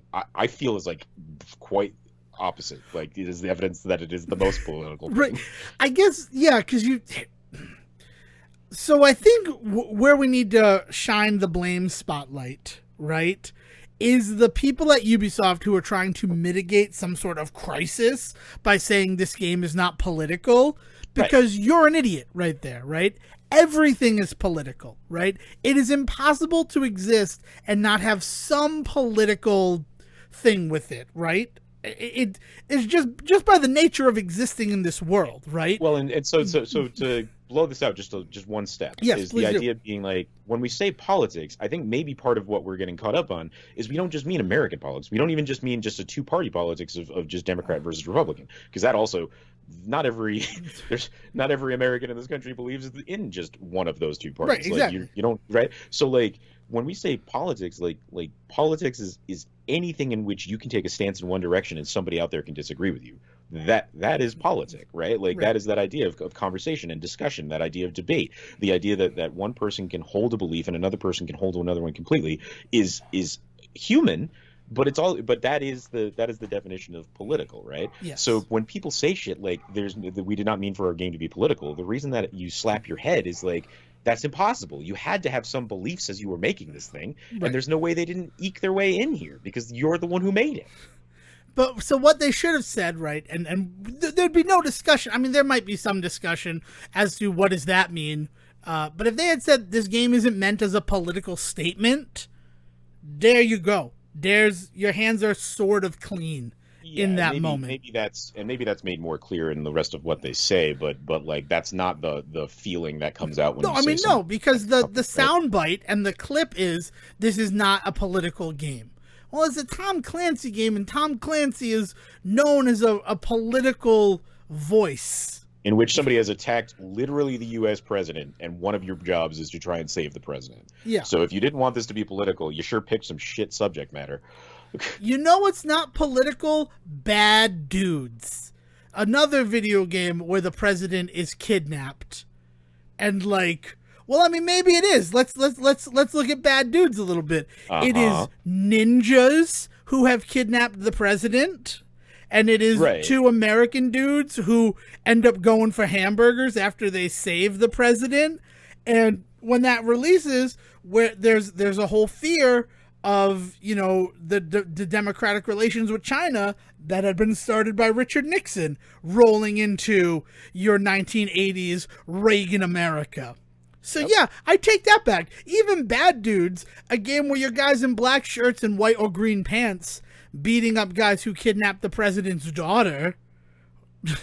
Like, yeah, and like for anyone out there that feels like or the you president, guys I don't just remember. have the ability to make anything political, like Yeah, yes, that's and the point. that's the point. Is like it's not that hard to start having these kinds of conversations about what does this mean. And one of those first questions you always ask is what are the politics of this? Whether it's about gender politics or American politics or world politics or just like the politics of what to eat for lunch. Like yes, anything can become this because again, it's the most human thing in the world to discuss opposing viewpoints and try and come to some form of an in-between agreement, or whether it's an agreement to disagree or not. Like you're still coming. Like that's just what we do, right? And so you all of this is to say that there's this weird conversation around the Division 2 and all of this stuff about how like is it political, it isn't political. Well, of course it's political, but what politics is it? All of this stuff is just fucking buck wild in a genre that is always so afraid to step in these waters. And clearly even they were with the statements that they made about this, but it didn't stop them from fucking like diving head first into this. And it's fucking wild. It's just wild to be a part of it right now. I don't even know. Like when you consider the fact that like the first one is based on a disease breaking out and like that's nuts. But again, I can see. I mean, Tom Clancy's been passed away for a long time, right? Like I feel like that happened in the 2000s that he passed away, and it's just. I believe that there is a Rainbow. I think Rainbow Six Siege is just to stick with the company and the history. Yeah. Is the first Tom Clancy game that had come out after his death. I may have that. I believe there was a Rainbow Six game though, so it's been a while. Like because Rainbow Six games do not come around every year. It's not like a Call of Duty. So there's been at least a half a dozen Tom Clancy games, if not more, that have been released with his name on it that he would have had no.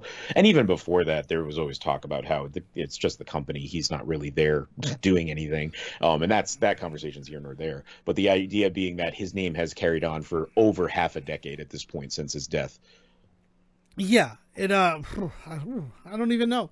Talking a lot about legacy and the dead and them being used to market things in these last couple episodes. Not feeling the greatest about it, but it's a thing that happens. I mean, I didn't even think about that, but that's an interesting conversation because at the time there was a moment where everybody was like, "He's passed away. You sure want to do this?" The same thing with Madden, right? Right.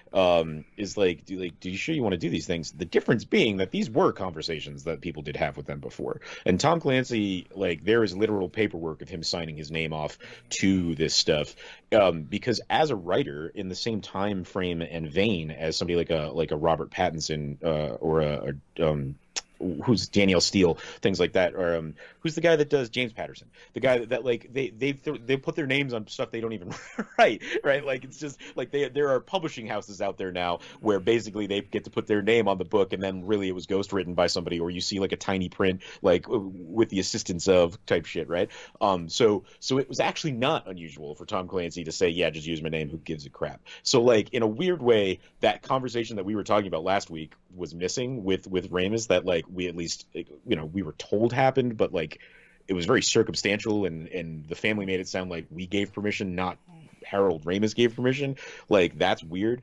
Tom Clancy is the other side of that completely, where like, no, we actually have like signed paperwork that he said we could use his name, and the family tried to like be like, maybe don't, and they were like, doesn't matter, we still have the right to, and they won that, which is why his name is still on everything. Yeah. But also, I mean, the thing is, if he were alive at that talk of like, we will see a pandemic level event within 5 years' time, I don't doubt that he would have written a story about it. I don't doubt that, like, that's what he did. That's what inspired the work that he was producing, right? Something like Hunt for Red October is inspired by a submarine going AWOL, right? And what if it didn't go AWOL, but the guy just hijacked a submarine in all of this? Ditto, like, the nuclear codes with things like clear and present danger or the sum of all fears. Like, the stuff that he was writing was inspired by the things that he was hearing in the political like climate of our world. Yeah. So Yeah. you can't, I mean, yeah, which is why the whole this is not a political game. It's like when you probably shouldn't have Tom Clancy's name on it, right? Yeah. Because that's what you're selling. That's what should be in the box, right? You don't put Kellogg on something if it's not cereal. Yeah.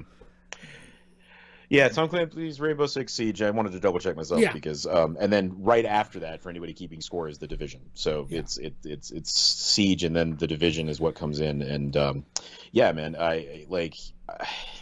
it's just been again. It's really interesting because clearly I'm not afraid to talk about these kinds of games or anything like that, but I just don't normally play these kinds of games. But something about the Division has got me right now, so that's my big kind of project. Well, I mean, it's also interesting. It sounds like what you like about the game is more the gameplay, right? Yeah. And that has been an argument I've been championing for so long, is that like I don't really care about the story if the game is fun to play. And I don't know that the Game Awards happened, right? And for the first time ever, I watched the Game Awards as if it were the Oscars or the Emmys, and I kind of hate myself for doing it. I didn't realize it was going to be 3.5 hours long. I'm glad somebody did. As far as I knew, nobody watched it anymore. So I'm glad. Well, I was excited. All right, so here's the true say of it. I set myself up for failure, but I know that one of the big things about the Game Awards is reveals of games. And WayForward had tweeted out 2 things about River City Girls that morning of the Game Awards relating to the Game Awards.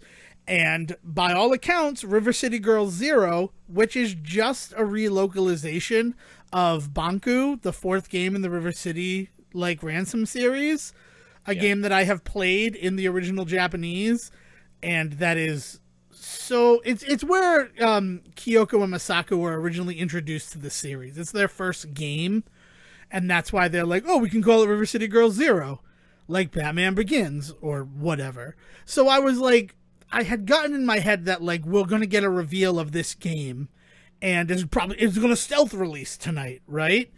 And that didn't happen.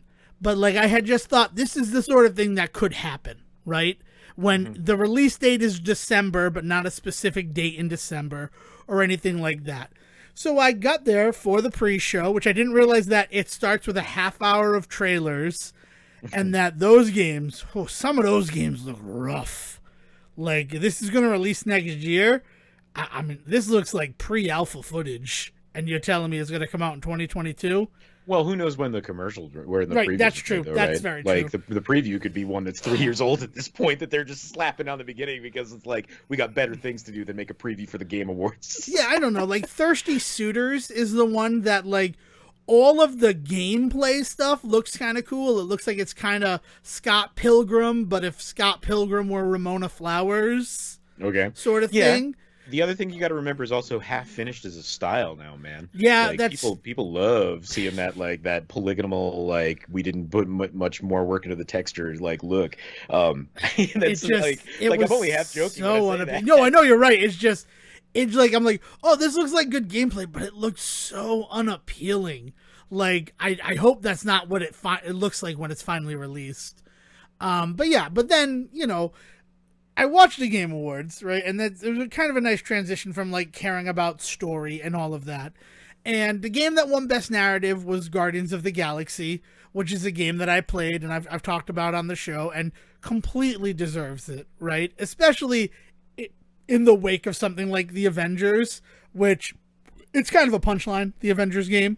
I think we might be one of the only people who are still talking about it on the internet. It's very hard. Like, there's a Reddit that I've visited a couple of times, and when's the last time anybody posted on it though? Well, with the whole new changes and the shipment thing, there's been a lot of chatter there because the shipments they're like loot boxes. If you get a duplicate in there, you only get 250 fragments. You don't get any units back.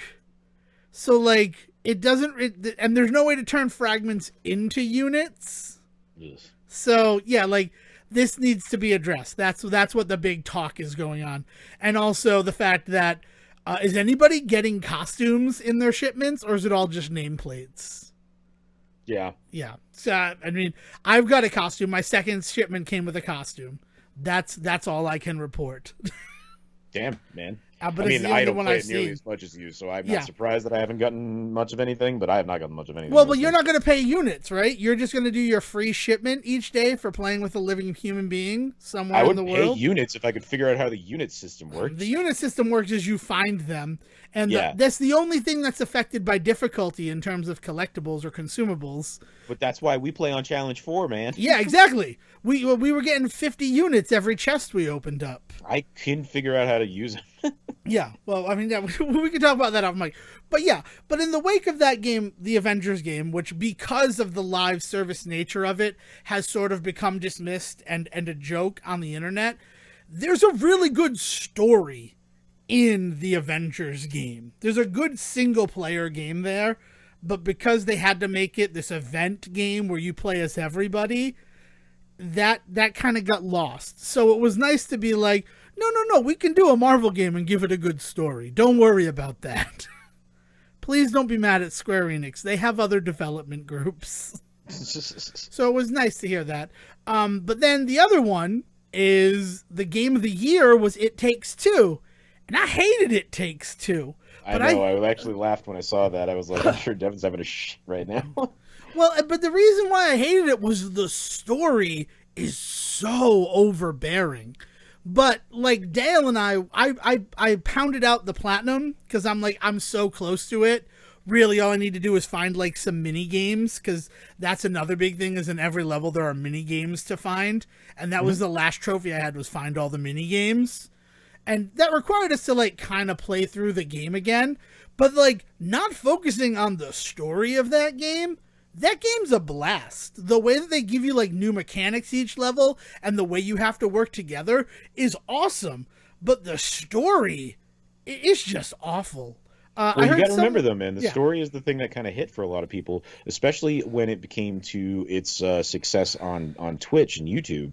Was known Twitchers and YouTubers and all that shit, like playing maybe with either other Twitch stars or other YouTube stars, or playing with their significant others who like as fans of those YouTubers you don't get to see too often, but you hear about. So everybody's just like, oh yeah, his girlfriend, I remember, like, and then she shows up on screen for a series. So it became also a really huge hit in that way too. So like that story is part of the reason it had such a huge success story, that you and I think we talked about this at the time. You were having such a hard time with like kind of squaring that circle because of your experience with it versus the way everybody else seemed to be talking about it. And I think we're kind of just having part two of that conversation, is like I definitely, like, I appreciate that you and Dale just did not dig that story, and I can't say fuck all about it because I haven't tried it yet, but I do know that like that exact element, the story to it, is part of the reason that it hit as hard as it did with so many people. All right. I just is hard for me. And I really, from a game design standpoint, I wish there were better, like, you've reached the end of an area sort of stuff. So it felt like you could take a break now. Like it didn't really do that very well. Like and I think that was a good way to do it, right? Because it feels like one continuing narrative, like you're immersed in it. But when your game is 10 to 12 hours long... Okay, that's what I was going to ask. It's 10 to 12 hours long. I mean, like, that's 2 sit-down sessions for me and my family if we want to do something. Like, we did Gone Home. We've done it multiple times in sit-down sessions, and that's 4 hours now. But when we first tried it, it was a 6-hour day. Like, we spent the whole day playing it together. And, like, it's not something that you do every weekend, but it's something that we would do from time to time. So, like, 10 to 12 hours is definitely long, but really, like... 3, I could even do that in 2 sessions with my family if we decided we wanted to do a multiplayer game together. Yeah, I mean, that was just the thing, though, because it always kind of felt like, oh, we're going to be done with it. Oh, we're going to be done with it. So, like, it felt like false endings whenever, like, it came to what they were telling you was going to be the end of the game. And that wasn't fun. Yeah, bless me. I don't know if that came through, but that was a mighty sneeze. This is what happens when you don't do your nasal spray before we record, young man. Yeah, right. See? I was hoping I could get through it, but no, it just hit me all at once. Maybe talking about all the pollen-drenched moments, and It Takes Two. Oh. Oh, there you go. Yeah, man. Yeah. But that's been the kind of the gist of my week so far is like some silly stuff about the Game Awards, playing the Division, watching some Christmas movies, trying to fit my Spider-Mans in when I can. Nice. I mean, that was sort of my plan for the week, is to go through all the Spider-Mans again. Specifically Spider-Man 3, because I think it's the only one that no one in the house has seen except for me. And Nice. why would they? Let's just be honest about it. Yeah. I apparently need to do Amazing Spider-Man 2 because I mentioned something from it the other day, and somebody in this house was like, that happens in what movie? I was like, the second Spider-Man movie with Andrew Garfield and Emma Stone, and like I started going through like Electro and all that stuff, and they came to the realization that they had never seen the second one. So they thought they had, but they had not. Here is what I will say, and this is not a spoiler for No Way Home. I haven't seen the trailers, but I so badly want Paul Giamatti's Rhino to become more than Esegian's Gambit in No Way Home. Because, oh my god, he was the marketing of Amazing Spider-Man 2. Was that Paul Giamatti was the Rhino. Yes! Like, that was how they marketed the movie. And he is not the Rhino in the first scene that he appears in where he gets caught, but then the movie ends with him in like Rhino body armor and then credits. Like, just another day in the neighborhood. Oh man. So like if that can't happen. Yeah, I need to rewatch the Amazing Spider-Man movies. It's just the thing I don't want to admit, but that is so truthful. I think if there's one more that I feel like I'm gonna like force the family to sit down and watch the movie before we go see Spider-Man. It's gonna be that one, specifically Amazing Spider-Man 2. Just because it's just a matter of time at this point. Like I definitely will sit around and watch them because I'll watch them while I'm at work. I'll watch them at night before I go to bed. Whereas like getting everybody else to sit down and watch a movie is not the easiest thing in this house. So like if I had to pick 3 to watch before you see the next one, like Sam Raimi's 1 and 2, like Spider-Man 1 and 2 for sure, and then Amazing Spider-Man 2, just to do yourself the favor. And then other than that, if I can, I might rewatch the first 2 Tom Holland ones, that sort of stuff. But I mean, at this point now, we're talking about like 5 more movies I've got to watch before Friday. Yeah, I mean, as I read on Twitter, do I have to watch Spider-Man 1, 2, and 3, 1 and 2, and 1 and 2 in order to understand Spider-Man 3? It's just like, oh wow, right? That's a lot of movies. Do I need to watch the Spider-Verse movie? Into the Spider-Verse, like, yeah, I know. Venom? Is Mobius? Mobius was supposed to come out before this movie. Are there going to be Mobius references? Because we know that Michael Keaton was supposed to show up in Mobius. Yeah. I don't know. It's otherworldly, the fact that Spider-Man No Way Home is coming out in the world that it's coming out in. Yeah, it's kind of wild, actually. What's really interesting is the fact that I don't think anybody else has literally realized how huge of like Avengers level this movie like has the potential to be. So like nobody's really talking about it in that way, but it really kind of does with the shit that it's about to pull. There could be something real fascinating. I've actually, in between all of this, I've been rewatching Loki.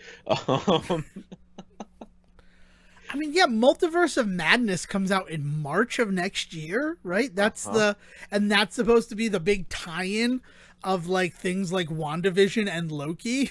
And it's the other reason why, by the way, I think that if you're going to focus on any of the Spider-Mans, do yourself a favor and really focus on the Sam Raimi ones, because in addition to the fact that it's going to pay off in the next Spider-Man, it's also going to pay off in Multiverse of Madness, because there's just been a lot of talk about Raimi on that one. I'm curious to hear, down the line how people feel. A lot of people seem to really be enjoying their time with it, but then I understand that they just did like reshot like an hour of that movie this month, which is nuts to me. Yeah, I know. I don't know, man. I don't know. Like, it could be because they all love working together so much, but that's the kind of shit where normally you hear about. Then they fired the director, so like, we'll see. No, we'll see what. If there's one thing about Sam Raimi, and I love Sam Raimi. You're listening to a podcast where I think both of the hosts are big fans of Sam Raimi, right? Am I putting words in your mouth with that? Darkman before Universe of Madness, because like, oh my god, imagine if Darkman showed up in Multiverse of Madness. Really, who you have show up is the bad guy there, Durant. Yeah, there you go. Die, Darkman, die. Damn, I love the Darkman movies. Like, I'm a big fan of Sam Raimi, but if there is somebody who will like bow to studio pressure, it is unfortunately Sam Raimi. Yeah. And I mean, that's, and even in terms of Spider-Man, like that's what happened with Spider-Man 3. And the reason why his Spider-Man 4 and 5, which had like preliminary scripts, I think 4 was written and 5 was outlined, Right. never happened. Right. Was because of the studio interference with like, you need to put Venom in this movie. And he's like, but this doesn't really for Venom to do in this movie. No, it's that idea that he wanted to do a 3 or 4 movie buildup for Venom, right? The idea that I think he, if I'm remembering from my rewatch the other day, the symbiote does show up at the end of 2, and then 3 is when it goes to town, but he intended there to just be more buildup in 3, for 4 to be the one where Venom finally shows up, which would have been so much fun, yeah.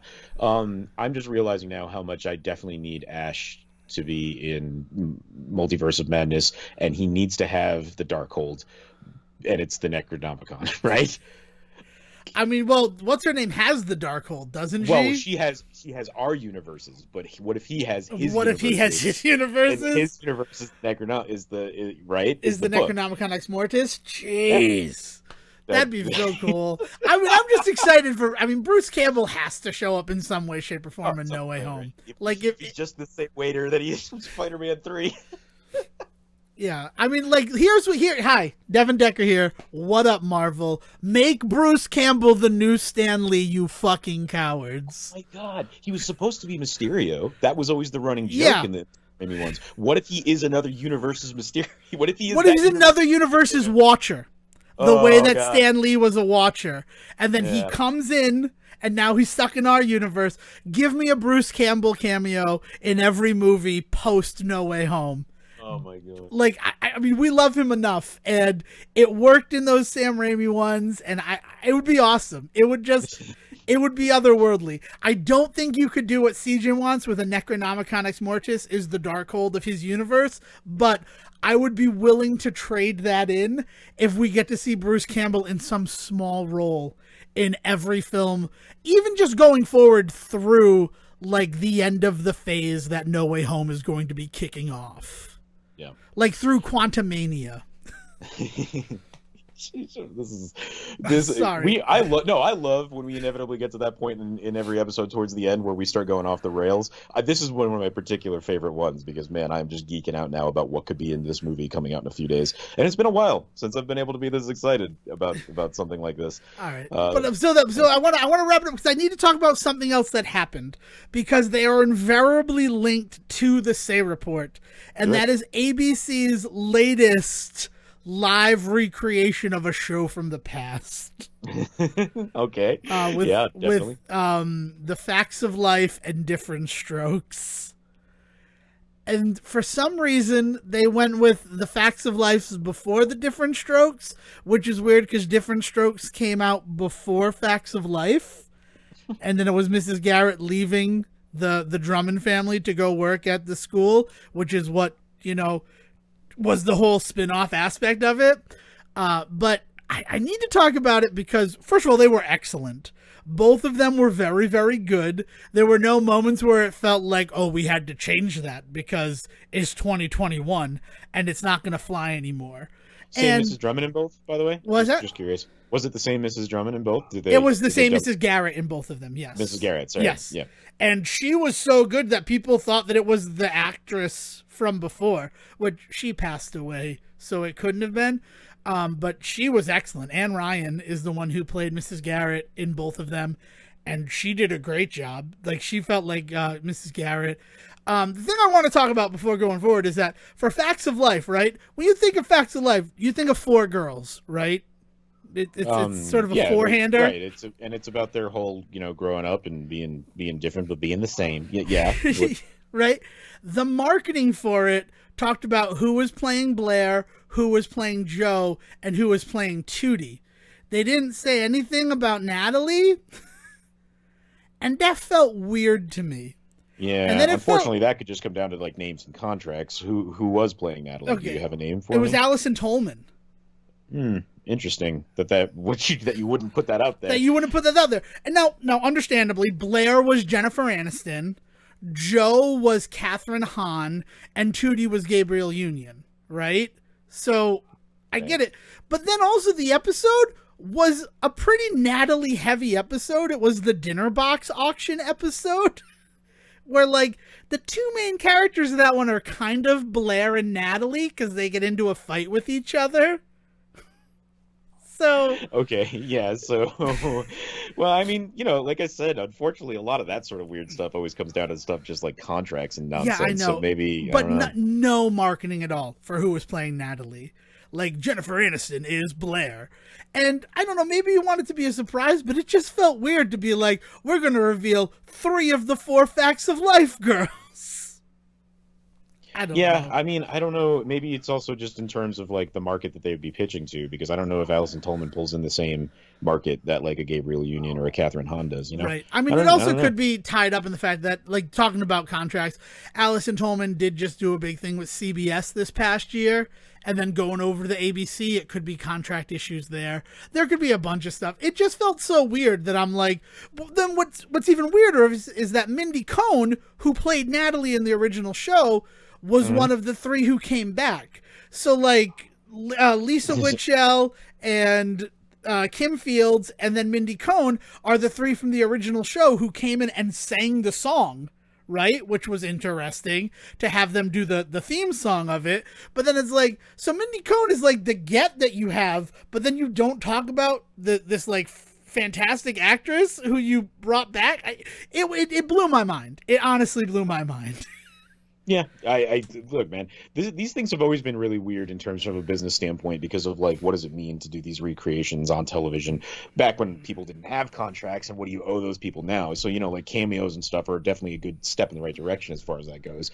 But like, it's always been kind of a really weird, from a business perspective, it's always been a really weird, interesting endeavor for them to be doing these things. You know, it's one of the more interesting conversations about them. Yeah. But I will also shout out, and possible spoilers, I guess. I mean, I think it's on Hulu. I don't know if it's even available anywhere anymore. But they got Will Arnett to come in and play Dirk, which was nice, because it's Will Arnett. And then Tim, the quarterback that Natalie has the crush on, that was Jason Bateman.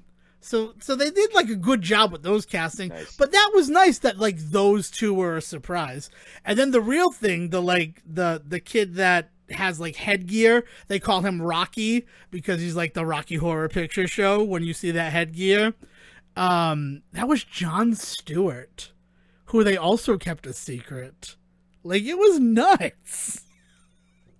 Sorry, Yeah, no, man. I mean, like, I'm glad these ones ended up working out really yeah, well. these were good. And then Diff'rent Strokes. Mr. Drummond was John Lithgow, and I love John Lithgow. I can't say I love that guy enough. Yeah, I know.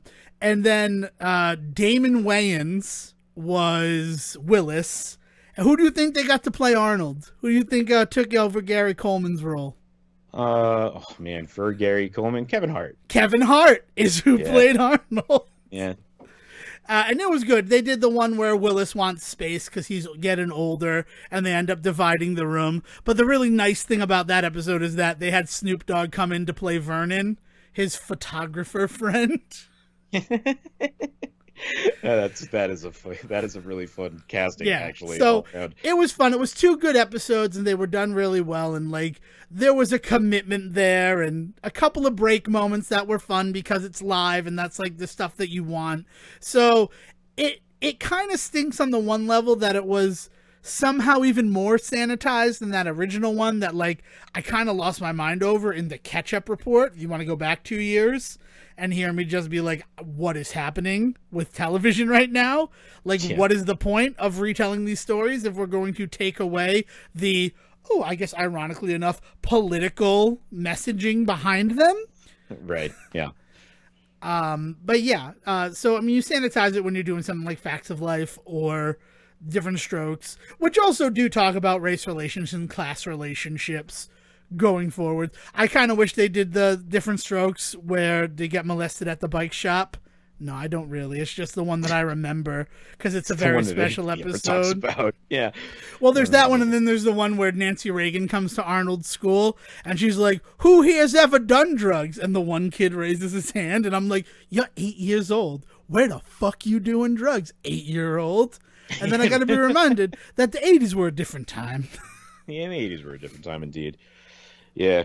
Man, yeah, it seems like they want these to be a Christmas, like, gather around and watch these old stories style thing, right? Listen to the radio type stuff, Yeah. which is a cute idea and concept. It doesn't hit me the same way that I think it does. They expect it to, because these shows are not like, the heartwarming aspect of these shows is not watching, Jennifer Aniston read the lines that I heard all those years ago or anything like that. Like, that just doesn't work for me. So I don't know. I don't know what the hope is at the end of all of this. Yeah, I mean, well, I think the hope is that now ABC gets to retain the rights to these shows, right? It's the same. First of all, ABC owned by Disney, right? You can't ignore that. And the reason why Disney does live action remakes of its movies is so that they can hold on to that intellectual property and they don't enter any sort of public domain for someone else to be able to make a movie with them. And they learned that with the Jungle Book, when the Jungle Book weird movie came out in the 90s that was like not authorized by Disney. Sorry, that's just a fact of the matter. Or like with Robin Hood, where they did Prince of Thieves, or like Men in Tights, that totally borrowed from it, and they're like, we never thought we'd have to remake Robin Hood and hold on to those ideas. Damn it. But being owned by Disney, I think they're like, well, we need to do a way so that we can retain the rights to all of these characters, and by doing that one live action thing, they get to retain those rights.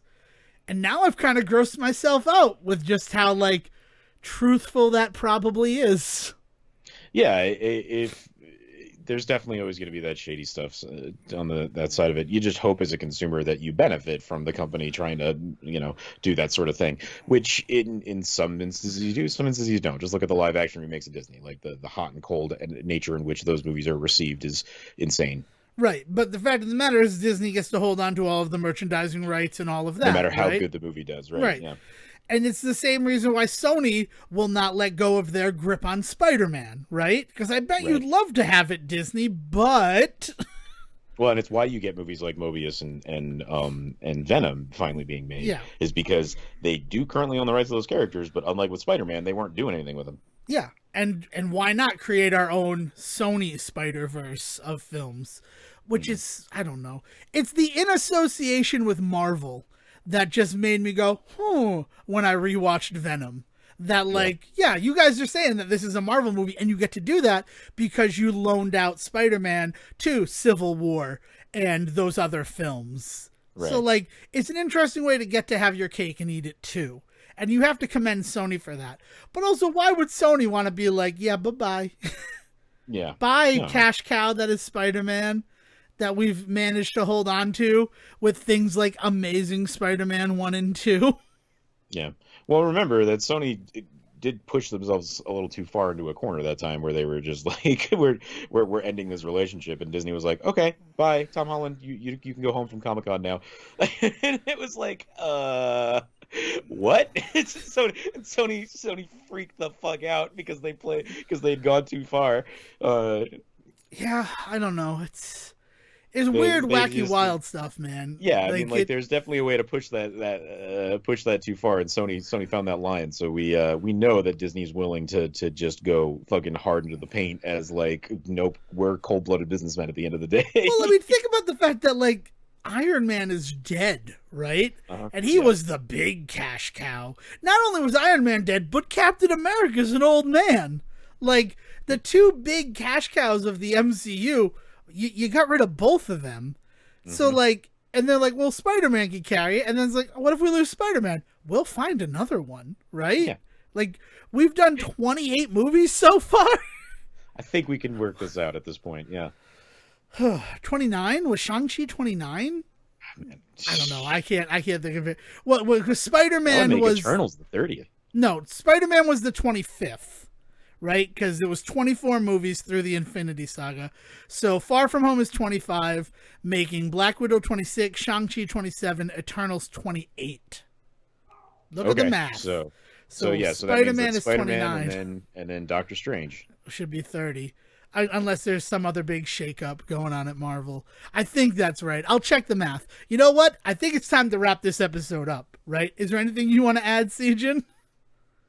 No, man. I'm excited to keep moving forward with the Christmas stuff. I'm serious. Anybody out there that has any thoughts about Christmas sequel stuff, like that's that. I kind of want to see if I can theme up a weekend or a weekend at least. Hit me up though. Excellent. So, if you want to talk to me about MCU movie numbers and releases, find me on Twitter at Devon D. Decker. And for those Christmas recommendations, you can hit me up at Siege versus the World. And if you're hitting up Siege versus the World, try to convince him to let me do our next very special episode on Harold and Kumar Christmas.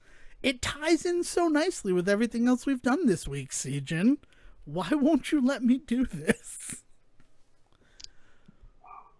Why are you being quiet? Why no response? Oh, I thought you were ending the show. No, I thought you'd have a little rebuttal there. I thought we could have a tete-a-tete at the end. I said one thing. I thought you were sending it off. All right, Will. Thanks, everyone, for listening. Will, please bring us home. Thank you for listening to the Say Report with your host, Devon Decker and Sejin Serwick.